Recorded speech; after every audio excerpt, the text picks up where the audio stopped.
ছোটবেলায় দুঃখ কষ্ট বড় হয়েছে, এখন আর দুঃখ কষ্ট যায় না। দুঃখ কষ্ট স্বামীর ঘরে তো কষ্ট হইব, সুখ দুঃখ মিলাই তো জীবন।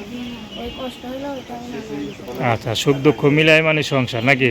মানে স্বামীর ঘরে কষ্ট দুঃখ কষ্ট হলো নিজেকে মানিয়ে চলতে পারবেন, এই তো? হ্যাঁ, তাই। আচ্ছা, কেমন ছেলে পছন্দ? তেমন হোক যে আমার আসসালামু আলাইকুম দর্শক, আপনাদের প্রীতীয় শুভেচ্ছা জানিয়ে শুরু করছি আমাদের আজকের প্রতিবেদন। তো দর্শক, দেখতেই পাচ্ছেন আমাদের সামনে এক আপু দাঁড়িয়ে আছে, আমরা তার গল্পটা শুনবো, জানবো আপু কেন আমাদের ইউটিউবের মাঝে আসলেন, তিনি কি বলতে চান। আপু আসসালামু আলাইকুম, ওয়ালাইকুম আসসালাম। কেমন আছেন?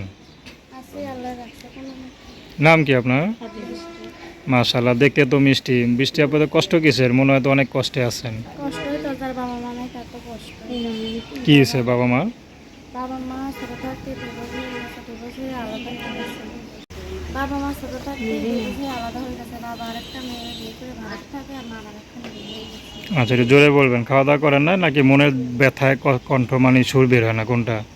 কষ্ট হইতো, সবই তো কষ্ট। তো থাকেন কার কাছে? থাকি দাদির কাছে। দাদি কি করে?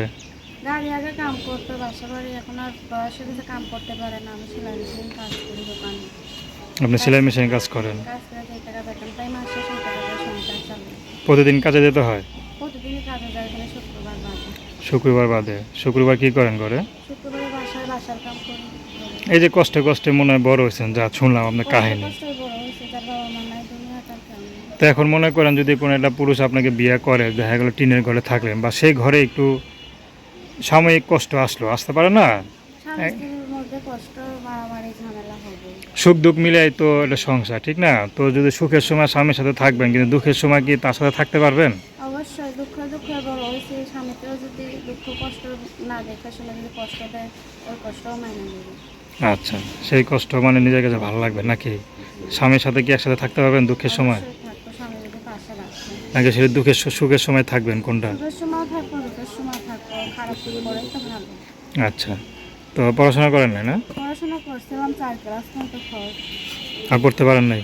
আর করতে পারি না। এই যে ঝামেলা করে বাবা মা ডিভোর্স হয়ে গেছে। তো দেখে তো মাশাল্লাহ খারাপ না, গরিব হলো কিন্তু চাঁদের আলো, মাশাল্লাহ কত সুন্দর। তো গোবরও তো করতে একে কখনো বিয়ের প্রস্তাব দিছে? বিয়ের প্রস্তাব আইছে, কিন্তু বিয়ের প্রস্তাব আসলেও কি যৌতুক চায়। আচ্ছা, নাম দেওয়ার মতো তো কেউ বড় ভাই নাই, বাবা নাই, যৌতুক দেবো কেন? নাম কি বললেন? চালাতে পারি না।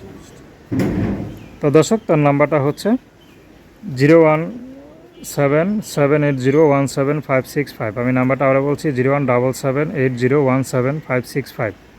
তো দর্শক, প্রেম ভালোবাসা বিয়ে শাদী করা একান্ত আপনাদের ব্যক্তিগত ব্যাপার। আসুন আমরা 5 ওয়াক্ত নামাজ পড়ি, দেশের সেবা করি।